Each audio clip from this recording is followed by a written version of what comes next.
So Zach, that's a nice shirt you have there. Thank you. It's this the seminary you're going to? Yeah, that's right. Forge Theological Seminary. Yeah. Oh, the Take Two podcast. I know. Yeah. So I wore this shirt on vacation.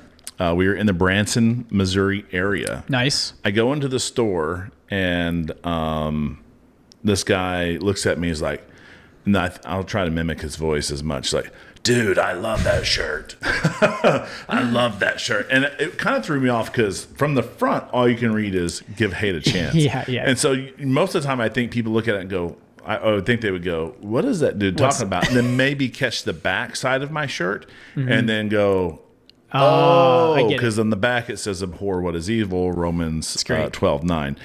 So I did say, oh, thank you. I was like, this is actually a shirt from a podcast I listened to. Started there. Nice. Nice. And then I showed him the back. I was like, it's talking about, hating what's evil, and then therefore, by the same thing, loving what's good. And I was like, yeah, and I'm actually one of the podcasters. So I did kind of slip that in afterwards. And he was like, oh man, what's the name of the podcast? So I told him, Take Two Theology. Cool. And he's like, and is it still live? I'm like, yeah, we're still recording. So perhaps we'll get another listener. Wow. Nice. Another story with this shirt, different day. We're back in Arkansas. One of my classmates that graduated with, Jill and I both graduated with, their dog had a litter of dogs. Ooh, okay. We were on the knife's edge, at least in everyone's mind except for Jill's, of bringing one of these puppies home with us. Jill was a hard no. She knew. These were like half healer, half... We don't know. Okay, yeah. Maybe like a rot mix.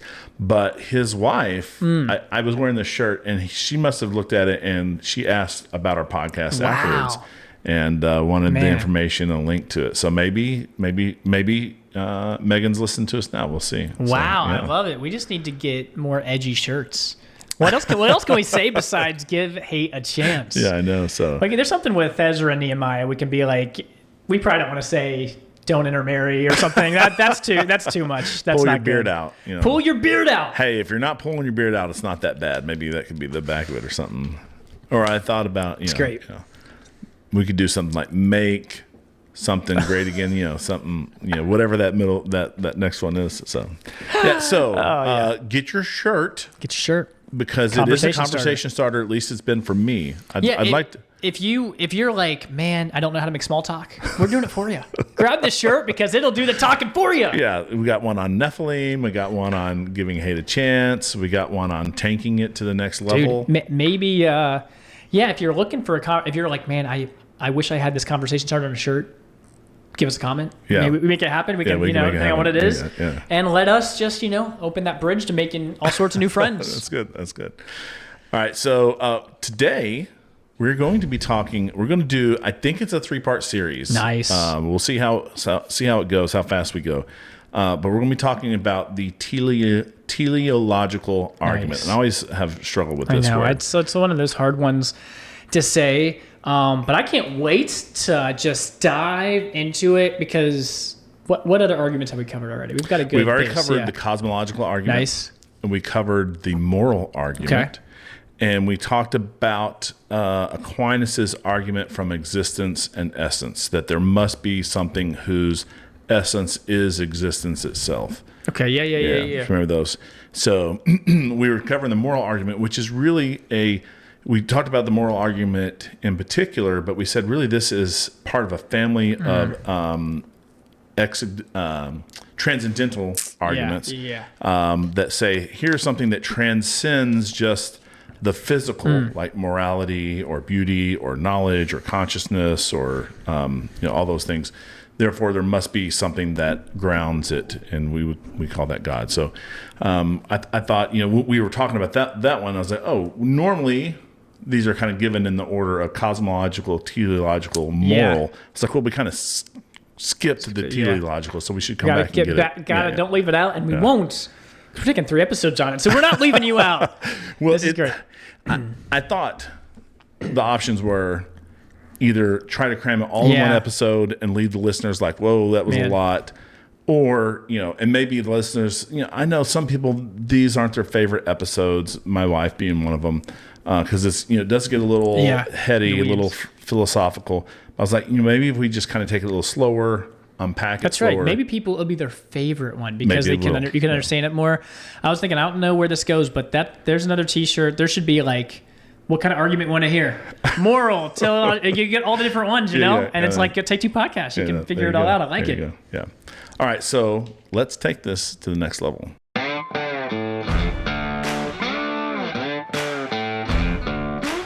From the heart of the Low Country in South Carolina, it's the Take Two podcast, where we take theology to the next level. All right, so maybe you've heard about a design argument or the teleological argument, and maybe even that word doesn't make sense because it kind of looks like telescope. Yeah. Or telephone. Television. Telethon. Telemetry. I'm just trying to think of all the, all the tellies. So this word telly means like the end. So like or distance. So a telescope helps you, scope is the see, the end, or see of long distance. Teleological just means that we're talking about the end in the sense of the design, like the purpose.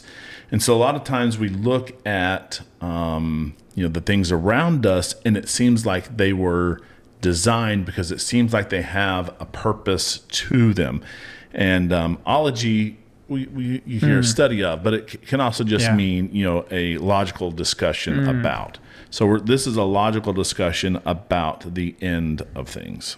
Love it. That's great. And I'm curious. It'll be good to see how many other of these apologetic arguments do we have? I mean, categories would you say there are that we haven't touched? Broad arguments? Yeah. Well, William Lane Craig would give one from the witness, the inner witness of the Holy Spirit. And I don't know. That's more of a testimony instead I would think of an apologetic argument. Oh, yeah. So the other broad category would be the ontological. Oh, ontological, fun. Yeah. Thomas Aquinas gives 5 ways, but those I think are they overlap, and some of them kind of go back to cosmological, like there has to be a starting point type of thing. He talks about motion and stuff like that. So I could be leaving one out. William Lane Craig will give the adaptability of the universe to mathematics, but really we could map that back into the transcendental family of arguments. So these types would be, I think this and one more, we would kind of cover the basis of the general ones, unless someone comment if I'm leaving one out. Comment. And I'm excited to get into this one because I think this one makes a lot of sense, and I think it's very relevant because, everything just got thrown together, or there was purpose in it, or two views that people jump to one or the other. But it's good to press people on it because I think it is, trendy to say everything's just so random, or what I mean? So I'm excited to jump into this. Yeah. So I thought maybe we'd kind of give a history. The first person, the first notable person, I'm sure there's probably someone before him, William Paley. He gives this watchmaker analogy. He talks about if I'm walking through this meadow and I stump my foot on something thinking it's a rock, and I look down, and instead of a rock, it's a watch.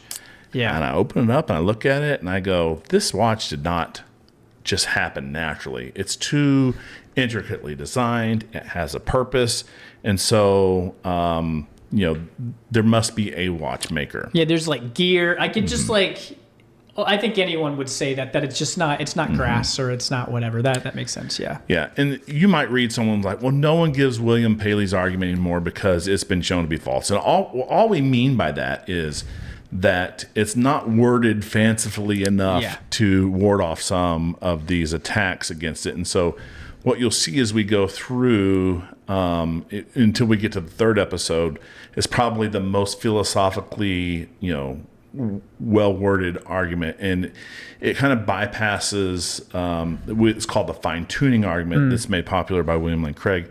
Kind of bypasses some of the stuff, but to me, we're giving too much away if we just go with that one, because all the way from the atom up to the universe, right? There's all these evidences of design that I think that maybe any individual one of those by itself, you might go, maybe that's not conclusive, but all of it taken together, I think, is very conclusive. Yeah, I like this other example you have on here because it's another one you hear a lot, the human eye. Yeah. There's a lot going on in there, and it's hard to for that just to happen. Or it's, all these different things have to go where it's not like you add one thing and the eye works perfectly. It seems more complicated than that. Yeah, and even if you were to see a footprint on a beach, far less complicated than a human eye. Far less complicated. But you would never go, this arose by natural just causes. Happened that the wind blew this in the perfect place. Right. Probably not as likely. Oh, wow. This is, because there's a much better explanation for it. Someone stepped there. But Michael, I feel like the pushback for a lot of these things, I think we talked about others, is like, but if you gave anything billions and billions of years, an infinite amount of time, it's going to happen. Yeah, we might should do an episode that just focuses on why evolution fails at some point in time. But, we don't have, even on an older view, there's not a whole lot of time between when the radiation goes down and the Cambrian explosion happens. And there's also no accounting for the information being there to begin with, because evolution only works on information that's already there. Well, I'm glad Aquinas pops up again because we haven't talked about him enough. Yeah, so there are other historical thinkers who do give some design things. Thomas Aquinas, fifth way, things without intelligence act towards goals like gravity pulling downward. It seems like it was designed somehow. Isaac Newton also saw mathematical precision and cosmic order as evidence of a divine design. In fact, Isaac Newton writes as much or maybe more about theology and God. Not that we would agree with all of what he would have to say, but he does write quite a bit about those subjects, and those were his motivations for all of his mathematical and physical discoveries. So moving on from historical to today, some of the big names, I haven't heard this guy's name in a while, but he was a big player in the design movement, intelligent design movement, William Dembski. And I bring him up because whether he coined the phrase or just kind of made it popular, there are a couple of ideas that the listener should be familiar with. Specified complexity is one of those. And it's got two parts. It's both specific and it's complex. Okay. So you can imagine, did you ever eat, was it SpaghettiOs, the soup that had all the different letters in it? Yeah. I don't know if SpaghettiOs is just the O's. Maybe you got the other can with all the letters, but there is one with the letters. Just the O's, maybe there's one with letters. There was also some cereal that had letters. Oh, like alphabets? Yeah, something, alphabets I don't know, or something. Yeah. So you could imagine that if we poured a bowl of those and you look down and you just see that whatever arrangement that is there is going to be complex.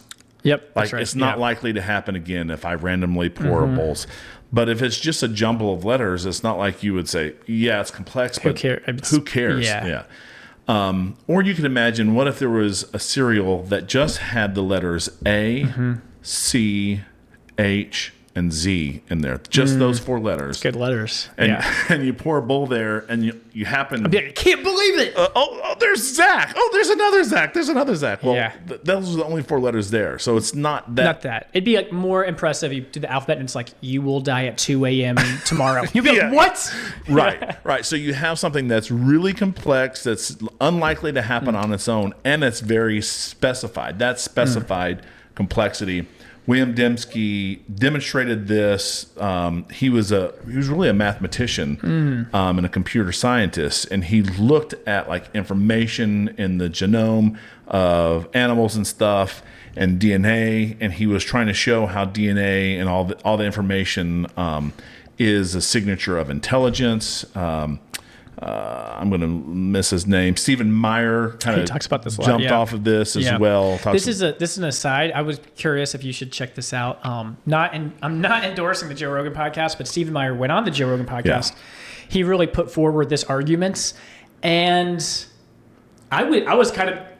It did not go over super well. I mean, Joe Rogan's wasn't on the same wavelength, but I was like, I feel like I don't know enough about it, but I was like, I feel like he could do a better job explaining it, but it's hard when you're he wasn't giving a presentation, it was back and forth, and it was tough. I think I've heard Stephen Meyer do better. I'll put it in quotes. Because I actually like Stephen Meyer a lot. I think he was like trying to be just very personable and like, I'm not going to go on an all-out attack and like bring everything that Joe says down. But Joe's response to almost everything that Stephen brought up was, "But what if you're wrong?" But it was like, how can he be?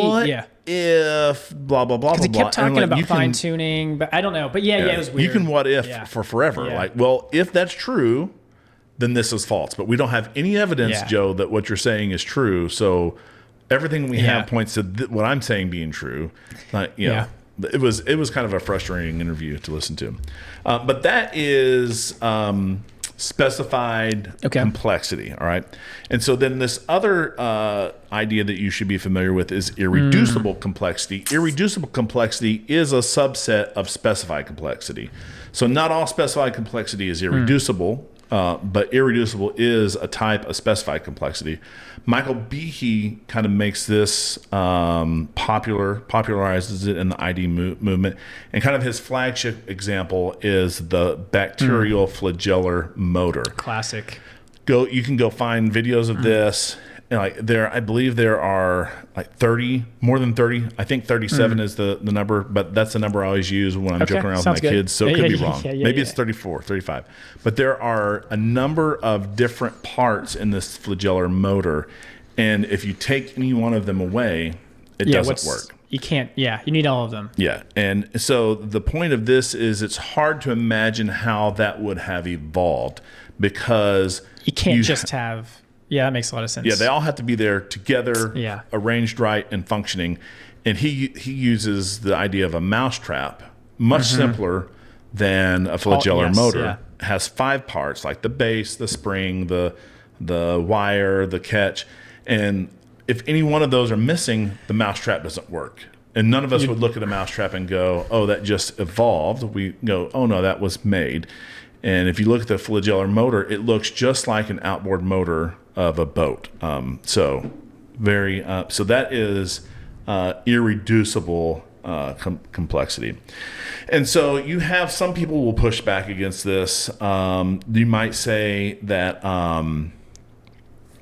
those parts in that motor had a different purpose and a different thing, and then they all got together, and then the thing that was there was selected away. One, we don't have any evidence of that. Like, there's no proof of that. Yeah, when you get to specifics, I hear people are like, well, that's why we've got we've got organs that we don't know exactly what it does, and it's like, let's talk about the cilia or whatever you want to talk about. Then it's like harder to nail that stuff down.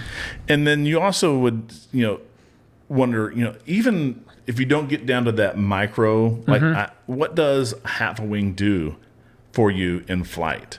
What does an eye that doesn't really see, so it's hard to imagine how these things could get selected for as it's transitioning, because in order for it to get selected, it has to give you a biological advantage. And as you're transitioning from no wing to a wing, those intermediate stages, unless you could show how they give you some advantage, these things don't actually help you out. It may actually give you a disadvantage. That's good. Darwin, by his own admission, says, if it could be demonstrated that any complex organ existed which could not possibly have been formed by numerous successive slight modifications, then my theory would absolutely break down. So some people would say, well, partial wings may have been given gliding. Okay, we'll just take gliding. Getting up to gliding by itself, it doesn't do anything, in my opinion, to assuade these. Yeah, I like that. Your rebuttal, these are, it's a hypothesis. Everything is like, theoretically, it could do this, but it's like, does it do this? Yeah. Yeah. Okay, another big couple of names here, Guillermo Gonzalez, also with Jay Richards. Jay Richards has been known. He wrote a book about money, I believe. Okay. He's got a couple different areas. But they wrote this idea about the privileged planet. And it really has these 2 ideas that both the Earth is fine-tuned for life and also for scientific discovery or observation. So that because when you look at all that we can see and understand and know about, it's like this seems like it was designed. Yeah. So not only was it designed for us to be able to live here, but it was designed so that we could know what's around us. And the timing of that is pretty important too, because if we lived some billion years later, we think, if our understanding of the universe is right, that the night is going to slowly get darker and darker as the universe expands, because it's just the things get too far away. So you have maybe your galaxy, but you don't have all the other galaxies and stuff. And eventually, so if we lived in a epoch that was much later than now, then you can't know as much about your universe as we can now, because we can see all that we can see. But they give some examples. Transparent atmosphere, allows for astronomy. Stable galactic location, avoids cosmic radiation. Ideal eclipse conditions. So there's no reason that the sun should be 400 times larger than the moon, and the moon be 400 times closer than the sun. Yeah, right. So that they exactly cancel each other out. Because we wouldn't know that there's a corona, that upper atmosphere of the sun, because the sun itself is so bright you can't see that until there is a total solar eclipse, and you look up and you see the corona. I got to see it in Arkansas. You're a big corona guy. You know what I mean? I know you like your coronas. Yeah. So those that is another evidence that it's there. Yeah, that's good. And people might say, well, of course you can observe life, because life we're living, or right. Yeah, and that's the anthropic principle. So we will address it directly either at the end of this episode or in the next episode. But yes, there are. Well, some people would say, of course, if you're living here, it must be where you can live. That's nothing big. But it gets deeper than that. Along with the privileged planet hypothesis, Hugh Ross wrote The Improbable Planet. I think I've talked about this a couple times on the podcast. But he will go through a number of these things about how Earth is arranged, how we have these supernova seeding, so we get our heavy elements. Like all of this stuff. Again, I'm talking on an old Earth view. You could be a young Earther and think God just spoke metal atoms into existence in our Earth. I'm fine with that. But if you're on an old Earth view, there's really no reason that the Earth should have as much metal and heavy elements that it does, but it does, and it allows us to make all the stuff around us is not helium and hydrogen. In fact, for us to even have like a rocky planet and not be something like Neptune, a gaseous planet, we have to have these heavy elements in order for that to happen. Gas giants out there help shield us from comets and kick them out of our solar system. We had a very precise moon collision, so we have some pretty good evidence that the moon collided with the Earth, but it was like a slow velocity collision, and the Earth captures the moon, and the moon is really pretty large in comparison to our size. So normally what happens is those bodies would get pulled in or shot out. So either you take that large mass and you pull it into yourself and it becomes part of you as a planet. Or your gravity kicks it out. But the moon collision and our capture of it was very precise. Like they've tried over and over again to show how it could happen. But because of its large mass, it stabilizes our axis, helps us have better, more predictable seasons, helps us not wobble, and gives us our tidal waves, which that water going in and out for us, we drive by over the bridges and we go, low tide, high tide. But that is replenishing replenishing nutrients to those tidal animals. So all those things kind of go together.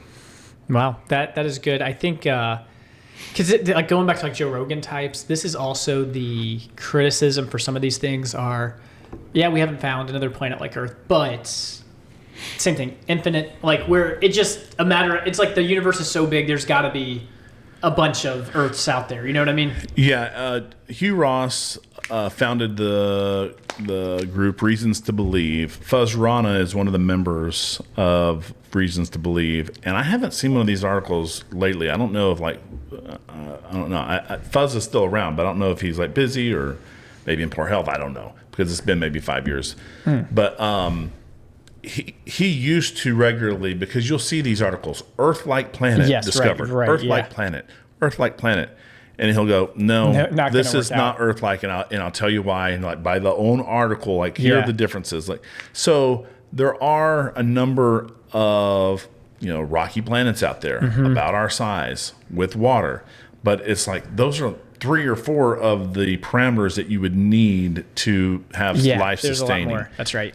So when you do the math on it, it's actually the odds of Earth having there being a planet that have all these things gets close to zero. So that's I feel like even with all the billions and trillions, with the time, I feel like that's just what everyone appeals to. Like, well, give it more time, and there's more universes, and it's like, whatever, we'll get to it someday. But okay, so right now, I figured this episode we would kind of lay some groundwork for some terms that you would need to know. And then next episode, we'll talk we've already kind of talked a little bit about some of the evidences of design for life and Earth and stuff. And then the last episode, we'll talk about William Lane Craig's fine-tuning argument. So what I'm talking about now will really come into play more in William Lane Craig's fine-tuning argument. But it's this idea that when we see something, it has to be either necessary. Either it's necessary or it's not necessary. And we would say, and that kind of gets at the heart of some of this evolution stuff, like how necessary or not is it? Right. Like, did gravity have to be the way it is? Like, and a lot of people, physicists will say, no, we can imagine gravity being different than the way it is. It's not. But, for us, gravity is a calculation. We have a constant, gravitational constant. Could there be a universe where the gravitational constant is different? Mathematically, there's no reason that we would know why. So it could be necessary. If it's not necessary, then there are 2 options. Either it's just chance or it was designed. And so in philosophy, we can use the law of excluded middle to show that those are really the only 3 possibilities. So law of excluded middle says you either have a property or you don't have a property. And it's not good for things that are like halfway. Like you could say, well, he's balding, he's not bald. Well, that's not what we're talking about. But you could say either he is balding or he is not balding. Either he is bald or he is not bald. Either the surface is flat or it is not flat. It can't be both. So you would say either it is necessary or not necessary. So that's the first law of excluded middle. It can't be a little bit necessary and a little bit not necessary. Right. That makes sense. And then if it's not necessary, either it is by chance or it's not by chance. And so another way we talk about not being by chance, we would say that's design. It was designed to be that way. And so you could split those categories up even further. But that's still all going to be under the category of necessity, chance, or design. Okay. That makes sense. Because for whatever reason, I feel like people just don't like, I don't know, I think people want it both ways. They like there being something out there, but they also like chance. Do you know what I mean? Or like they don't like to drill it down, especially not like a specific creator. It's like maybe like the universe is at work, but it's kind of chance and things just happened. Yeah, you'll see people. I was listening to, I think it was Greg Kokel. He had some guest on, and they were talking about. It was Tripp. I'm not going to remember their names. The 2 gymnasts that he has. Okay. Tripp and Megan Allman, I think, are their names. Okay. And she was talking about how I think it was her talking about how every culture, every person has some god. Okay. Yeah. Something that they find meaning in. And it'll either be the ultimate God or something lesser. And I think that goes to your point because you talked about Joe Rogan earlier. He's like, well, what if aliens? Yeah, because people try to have, they want purpose, they want meaning. They don't want this to be, the blind, pitiless, indifferent universe that Richard Dawkins talks about. They want something that they can find meaning in. but they don't want that thing to be perfect, morally perfect. No. And No. hold you accountable. Yeah. They want all, they want it both ways, and you can't have it both ways. Can't have it both ways. Okay, so that's good. So you're going to get into some physics for us. Maybe some physics, maybe some, just some more parameters, the things to think about, the Earth and our place in the galaxy, our place in our solar system. And we'll talk about, some things that would make you think that Earth is a privileged planet. Love it. Nice. Episode 1 out of 3. That's there we go. This is good. We kind of got, it's funny. This is like at Bob Jones. They love talking about fine tuning, love talking about specified, irreducible complexity. Don't like talking about Hugh Ross. That's where it's like we don't talk about supernova seeding. Yeah. All that stuff. Everything else is like they drill so hard, but then they're like they stop at the older stuff. Yeah. Well, if everything was created de novo, like boom, you would come into existence. Like it could be any arrangement that you want to, and that would still be a miracle, right? That's and right. I'm not denying that. Yeah. But if everything came about by the natural processes that God set up, but he, there was the term fully something planet, fully, but it's basically this idea that God set up the physical laws and the Big Bang in such a way that he knew as those physical, because the matter, we can look at the background rate. I turned away from my mic. Oh. We can look at the background radiation and it's not evenly spread. Like you would think that it'd be like peanut butter spread, but we find these places where it's a little bit hotter and places where it's a little bit colder. And those small differences are what led to there being a galaxy here and not a galaxy here, or maybe a cluster of galaxies here and this huge void. Like there are these huge voids in space, like you have galaxy, trillions and billions of galaxies, and then these like billions of light years where, from what we can tell, there's nothing there.